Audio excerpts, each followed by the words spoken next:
Bienvenue à tous dans notre Zoom, aujourd'hui en compagnie de Gabriel Privat. Bonjour monsieur. Bonjour. Vous êtes enseignant en histoire-géographie, cadre de direction dans l'enseignement catholique. Alors après votre premier roman, Le portrait de Martin Sommervieux, que vous étiez venu nous présenter, voilà le deuxième. Le troisième, Exil, lui aussi publié chez Tekkie éditeur. L'intrigue, je la pose rapidement, Gabriel Privat. Alors que la France s'apprête à commémorer les 200 ans de la mort de Napoléon, un journaliste lance une campagne médiatique destinée à dénoncer un empereur considéré comme esclavagiste. Un historien, son épouse et le ministre de la Culture vont prendre la défense du grand homme, mais ils vont déchaîner les communautarismes. Alors, Gabriel Privat, on le sait, Napoléon avait rétabli la traite négrière en 1802, c'est un petit peu l'objet de ce livre. Traite négrière qui avait été abolie quelques années auparavant en 1794. Plus récemment, en mai 2001, la loi Taubira reconnaît les traites et esclavages comme crimes contre l'humanité. Alors, Gabriel Privat, comment avez-vous eu cette idée de rendre Napoléon criminel ? Eh bien, je me suis inspiré de l'actualité un petit peu ancienne désormais, puisqu'en 2005, un historien français des Antilles avait publié un ouvrage qui comparait Napoléon à Adolf Hitler, ni plus ni moins, et considérait que la répression menée par les armées françaises, notamment à Saint-Domingue, et le rétablissement de l'esclavage aux Antilles, sous le consulat, était à peu près comparable à la politique d'extermination national-socialiste contre les Juifs durant la Seconde Guerre mondiale, était à peu près comparable à la Shoah. Et à l'approche du bicentenaire de la mort de Napoléon, nous étions encore en 2017 quand j'ai eu la première idée de ce livre, mais un livre demandant beaucoup de travail, de documentation, de rédaction, de reprise en main. Je m'y prenais un petit peu à l'avance pour 2021.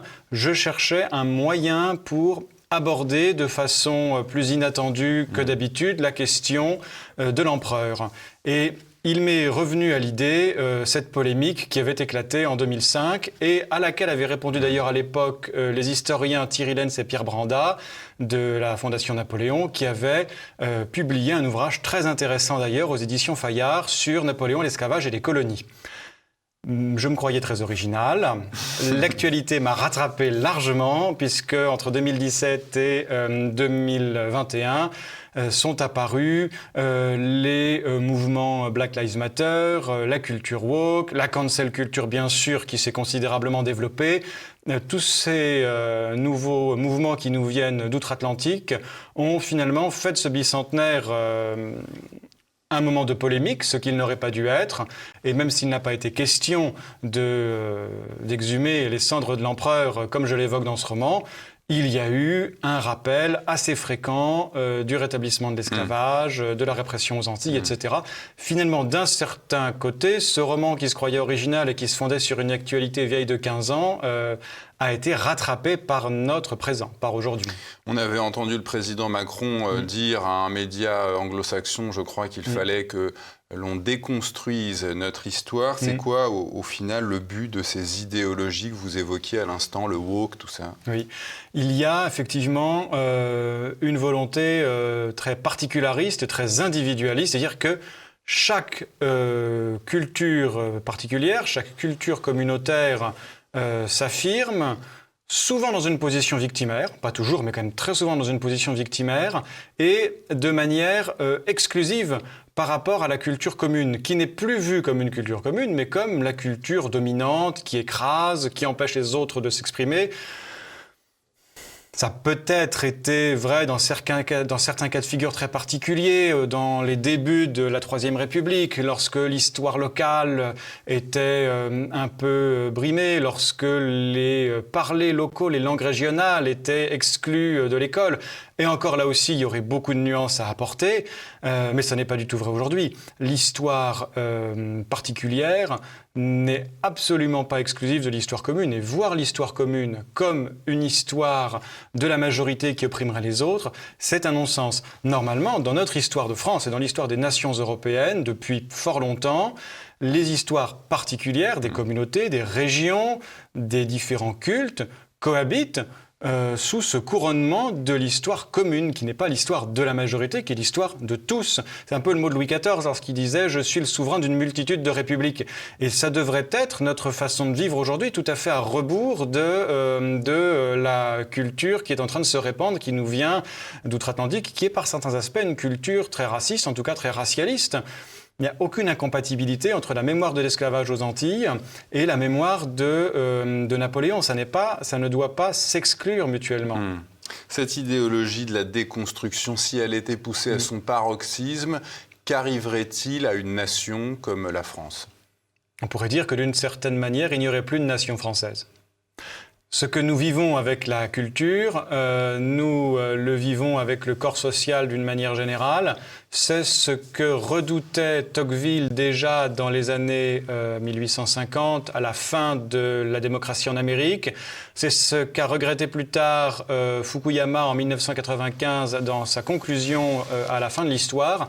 L'un et l'autre redoutaient que le goût pour l'égalitarisme qui est propre aux sociétés démocratiques modernes n'amène peu à peu à une déconstruction. Eux parlaient plutôt d'une destruction du corps social dans ses particularités, les particularités de famille, de métier, de province, et que cette destruction amène finalement à une espèce de lutte de tous contre tous. Et le seul moyen pour éviter cette lutte, dès lors, craignent Fukuyama et Tocqueville, c'est peut-être ce qui nous attend, j'espère que non, c'est que l'État impose ce que l'un comme l'autre appelle une dictature de bonne volonté, la plus douce des dictatures, une dictature du bien, pour en fait maintenir les gens ensemble, que ce ne soit pas la guerre civile permanente, soit des idées, soit de la parole, soit des gestes, et cette fois de la mort.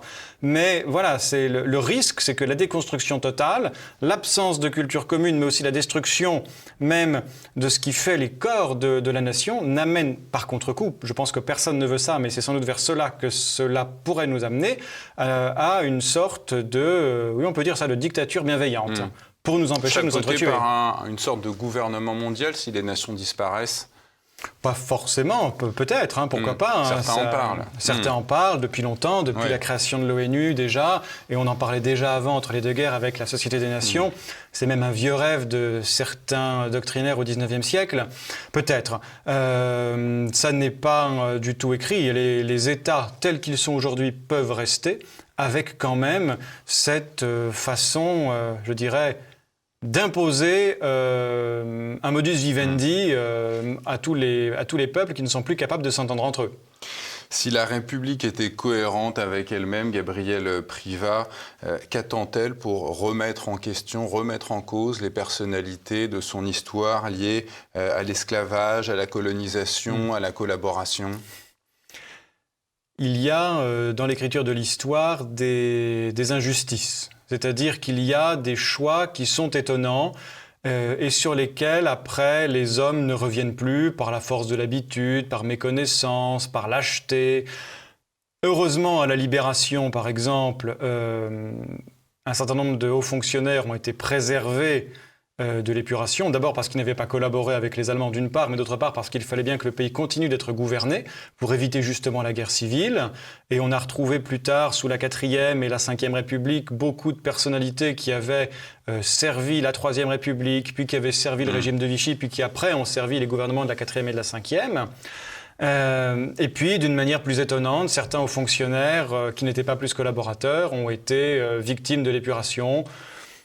Parfois de façon très mystérieuse, il n'y a pas que des règlements de compte personnels, et mélangés avec des collaborateurs authentiques. Si on remonte à l'histoire plus ancienne, pourquoi est-ce que Jules Ferry, quoique très critiqué, a encore ses rues, ses statuts socialiste qui avait dit il est de l'obligation des races supérieures d'éduquer les races inférieures. Oui, voilà. Pourquoi un républicain opportuniste, libéral, bontin, plutôt à gauche, parlait du devoir de civiliser les races inférieures alors ça, c'est la pensée d'une époque. Et pourquoi est-ce que l'on garde ces statuts et ces rues? Tant mieux. Mais pour ma part, mais ça c'est un avis très personnel, je suis assez hostile à débaptiser les rues, à déboulonner les statuts, et de manière générale. C'est-à-dire que Évidemment, je suis tout à fait favorable, c'est l'objet du livre, à ce que Napoléon reste aux Invalides et que les statues de Jules Ferry restent où elles sont et que la statue de Louis XVI reste à Place Foch à Nantes, et on pourrait continuer la liste longtemps. Mais je crois que c'est vrai d'une autre manière. Au Mozambique, pour quitter les exemples français qui sont un petit peu chauds et qui suscitent facilement les passions, au Mozambique, vous avez à Maputo, la capitale, toute l'histoire de l'État qui se mélange d'une rue à une autre. Les rues du Prince Manuel et les rues du Marquis de Pombal sont perpendiculaires à la rue Ho Chi Minh, puisque ce fut une dictature communiste à une époque. Alors c'est un petit peu étonnant quand on se promène dans les rues de Maputo, mais ça fait partie de l'unité de toute une histoire. Et au Mozambique, les habitants, à ma connaissance, ne remettent pas en cause la complexité de cette histoire, de ce patrimoine que l'on trouve jusque dans les noms de lieux. Et dans le cas de l'histoire française, je crois que ça devrait faire partie de notre richesse de préserver ça. Il y a dans le 18e une rue Joseph de Maistre, j'espère qu'on ne la débaptisera jamais. Pas très loin, il y a, si j'ai bonne mémoire, une rue Mandela. Je ne vois pas d'inconvénient à ce que les deux rues cohabitent. C'est la richesse du patrimoine français. Bon, Mandela n'est pas lié au patrimoine français, je suis d'accord. Il a été à un moment une figure très en vue dans l'histoire du monde. Et donc, il n'est pas insensé de le maintenir. Votre ouvrage traite également de la transmission du traumatisme à l'intérieur des communautés, et cela de génération en génération. Vous évoquez d'ailleurs les razzias pratiquées par les pirates des Barbaresques en Provence. Comment vous expliquez au fond que certaines communautés gardent intact ce traumatisme qu'elles ont subi bien des années auparavant ? Il y a plusieurs choses... Alors que d'autres communautés ne se plaignent pas. D'autres communautés qui ont été éventuellement asservies. Bien sûr. Il y a plusieurs choses, je pense. Il y a d'une part le rapport à la mémoire, et il y a ensuite l'évolution historique. C'est-à-dire que, par exemple, pour les razzias en Provence, il y a toujours eu, dès le Moyen-Âge, une politique de rachat mise en place par des communautés religieuses qui faisaient des quêtes dans toute l'Europe pour essayer de racheter ces malheureux qui étaient envoyés en esclavage dans les ports d'Afrique du Nord, notamment à Alger. D'une part. D'autre part, la colonisation, à partir de 1830, a mis fin à cet esclavage et a permis de libérer les derniers esclaves européens dans le port d'Alger. Ça, c'est une première chose. D'autre part, je pense qu'il y a effectivement inscrit dans la culture européenne, en tout cas en Occident, une capacité au pardon, une volonté d'avancer et de pardonner, certains diraient une résilience peut-être, qui est, je crois, assez propre à notre culture chrétienne.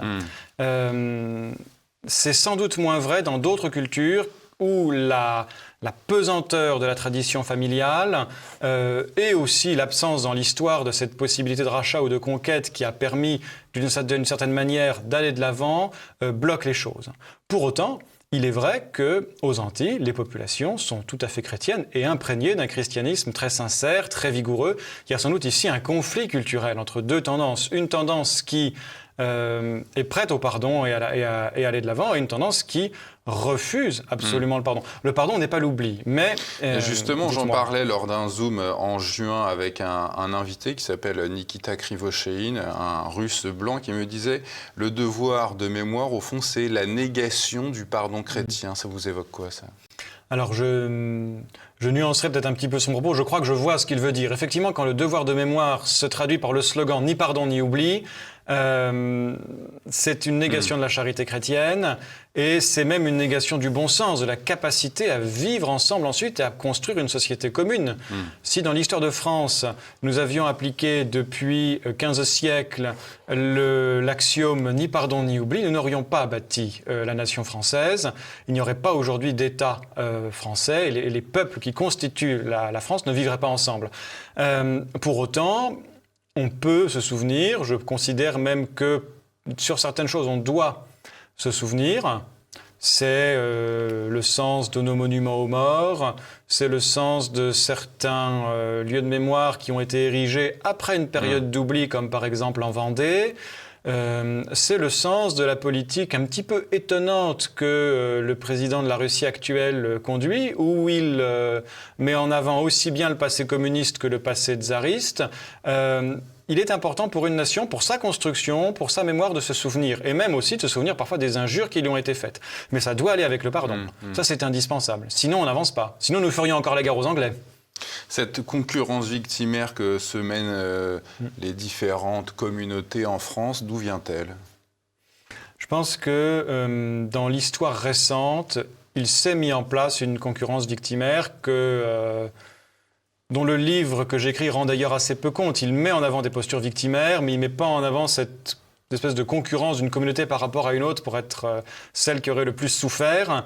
Il y a quelque chose qui a changé dans les années 1980, avec la naissance d'SOS Racisme et d'autres groupes de défense de communautés minoritaires contre le racisme.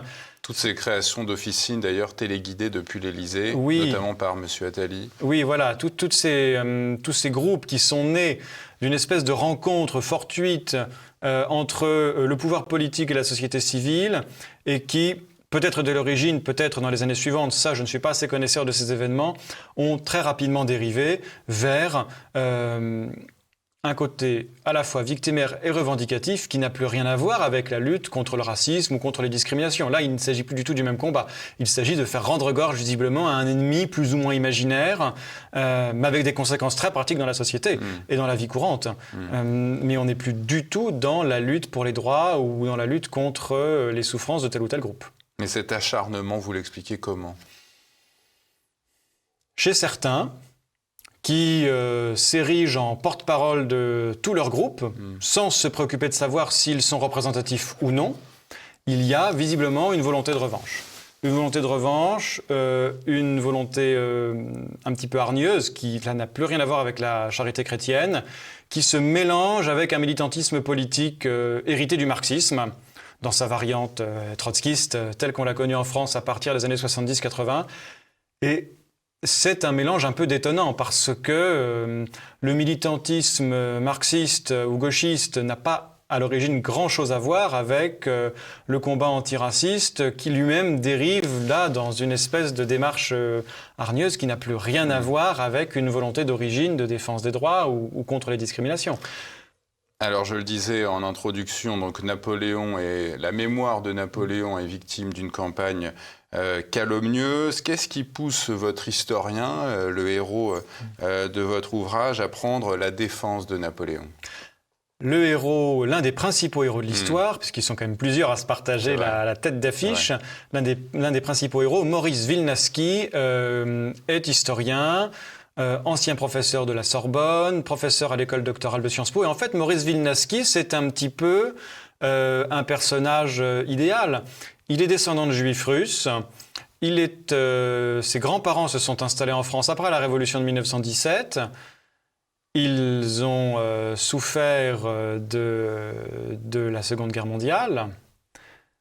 Ils ont été déportés, ils sont morts. Lui et ses parents ont survécu en France. Et en fait, la France, c'est leur patrie. Maurice Wilnaski en parle à un moment à un autre personnage du roman. Ils sont pas très loin du ministère de la Culture. La nuit est tombée et il parle de son amour pour la France. En fait, c'est un amour qui est charnel. C'est sa seule patrie. Il est juif, il ne l'oublie pas. D'ailleurs, dans le roman, j'explique qu'il a fait circoncire ses garçons, quoique sa femme, Madeleine d'Aiglemont, ne soit pas juive, et c'est une descendante de la noblesse d'Empire. Et pour lui, il n'y a pas de contradiction. C'est vraiment, pour le coup, l'alliance entre les mémoires particulières et la mémoire commune. Il ne considère pas que la mémoire française, c'est la mémoire de la majorité, qu'il faudrait se couler dans la mémoire de la majorité pour être un bon français. Pas du tout. Il reste juif russe, d'origine russe.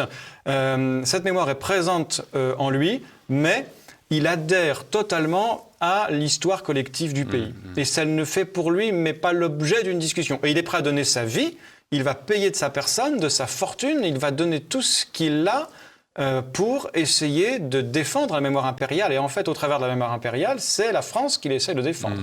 C'est un exemple idéal d'assimilation. Mais même si Maurice Wilnaski est un peu une espèce d'archétype dans ce roman, il y a, à la vérité en France, des millions de personnes de toute origine qui ont avec la France le même rapport d'amour. Vous faites une critique également de la gouvernance de l'État français. Vous dites complexe, lourde, évanescente. L'un de vos personnages affirme que le pouvoir s'est liquéfié comme la société. Nous ne gouvernons plus, nous administrons au quotidien. Où est passé le pouvoir en France ? Alors oui, ça c'est le ministre de la Culture François Fuchs, qui est un autre personnage majeur du roman, qui, dans une discussion au ministère avec Maurice Wilnaski, se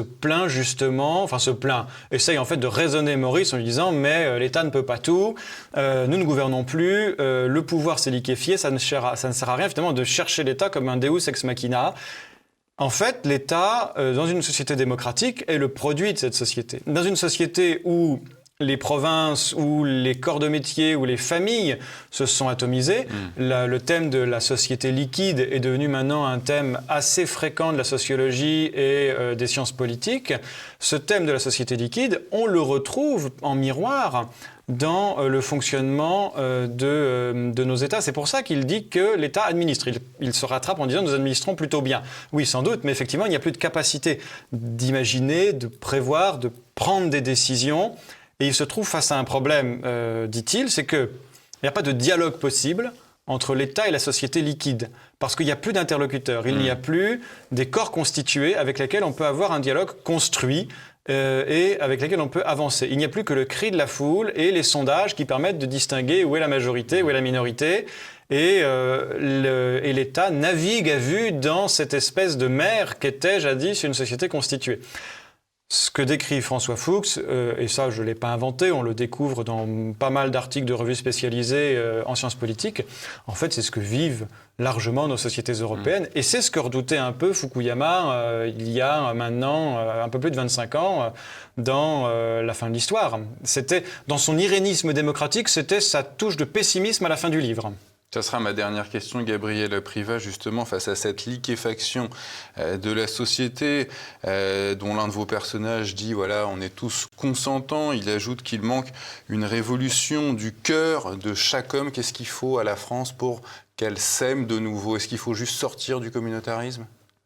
Alors, bon, je ne suis ni prophète ni homme politique, donc mon expertise ici n'engagera que moi.